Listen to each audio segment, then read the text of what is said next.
தயிர் சேமியாவுக்கு சேமியா வேக வைக்கிறதுக்கு அடுப்பில் ஒரு பாத்திரம் வச்சுக்கலாங்க. அதில் நம்ம 1 லிட்டர் தண்ணி விட்டுக்கலாம். இப்போ அடுப்பு ஹை ஃப்ளேமில் தாங்க இருக்குது. பாருங்கள், நம்மளுக்கு தண்ணி நல்லா கொதிச்சிருச்சு. இப்போ 1 கப் சேமியா இந்த கொதிச்சுட்டு இருக்கிற தண்ணியில் நம்ம சேர்த்துடலாம். அடுப்பு ஹை ஃப்ளேமில் வச்சு நம்ம 1 கொதி விட்டுக்கலாங்க. அதிகமாக வெந்துடக்கூடாது. 1 கொதி வந்தால் போதும். பாருங்கள், அடுப்பு ஹை ஃப்ளேமில் தான் இருக்குது. இப்போ 1 கொதி வந்துருச்சு. இந்த ஸ்டேஜில் நம்ம அடுப்பு ஆஃப் பண்ணிடலாங்க. நம்ம தண்ணி வடிச்சுக்கலாம். இப்போ நம்ம சேமியாவை வடிச்சுக்கலாம். நம்ம வடித்ததுக்கு மேலே கொஞ்சம் தண்ணி சேர்த்திக்கலாங்க. அப்போ தான் ஒன்றோடு ஒன்று ஒட்டாமல் வரும். அதுக்காக அதிகம் புளிப்பில்லாத கெட்டி தயிர் 1 கப் எடுத்துக்கலாங்க. இந்த பவுலில் சேர்த்திக்கலாம். இந்த தயிரில் நம்ம 1 டீஸ்பூன் உப்பு சேர்த்திக்கலாம். நல்லா க்ரீமியாக பதம் வர்ற வரைக்கும் நம்ம இந்த மாதிரி மிக்ஸ் பண்ணிக்கலாங்க. நல்லா இந்த மாதிரி கலக்கி விட்டுட்டோம்னா நம்மளுக்கு நல்லா க்ரீமியாக கிடைக்கும். பாருங்கள், நல்லா கலக்கி விட்டுட்டோம். இப்போ நம்ம தாளிச்சுக்கலாம். இந்த தயிர் சேமியா தாளிக்கிறதுக்கு அடுப்பில் ஒரு தாளிப்பு கரண்டி வச்சுக்கலாங்க. இப்போ அடுப்பு ஸ்லோ ஃப்ளேமில் தான் இருக்குது. 1.5 டேபிள் ஸ்பூன் தேங்காய் எண்ணெய் விட்டுக்கலாங்க இந்த தாளிப்பு கரண்டியில்.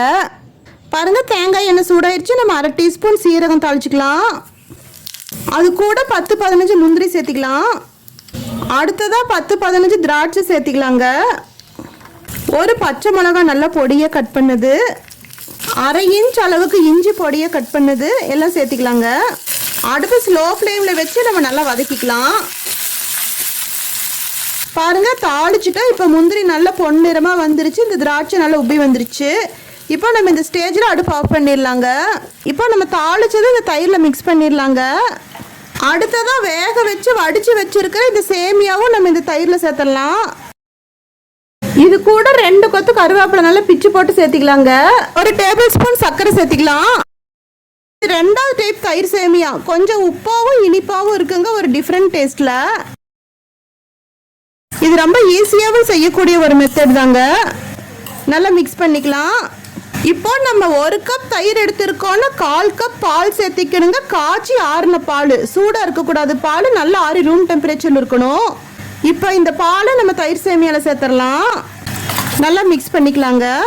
இப்போ லாஸ்ட்டாக இந்த தயிர் சேமியாவை நம்ம டெக்கரேஷன் பண்ணிக்கலாங்க. அதுக்கு கொஞ்சம் கொத்தமல்லி இலை நல்லா பொடியை நறுக்கி போட்டுக்கலாம். மாதுளம்பழம் முத்து கொஞ்சம் சேர்த்திக்கலாங்க. கொஞ்சம் பன்னீர் திராட்சை சேர்த்திக்கலாம். கொஞ்சம் வெள்ளரிக்காய் ஸ்லைஸாக கட் பண்ணி சேர்த்திக்கலாம்.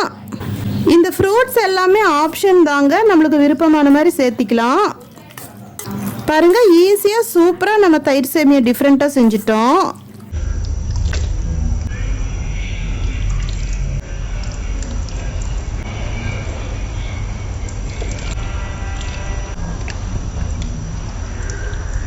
நம்ம சேனல் பிடிச்சிருந்தா லைக் பண்ணுங்க, கமெண்ட் பண்ணுங்க, ஷேர் பண்ணுங்க, சப்ஸ்கிரைப் பண்ணுங்க.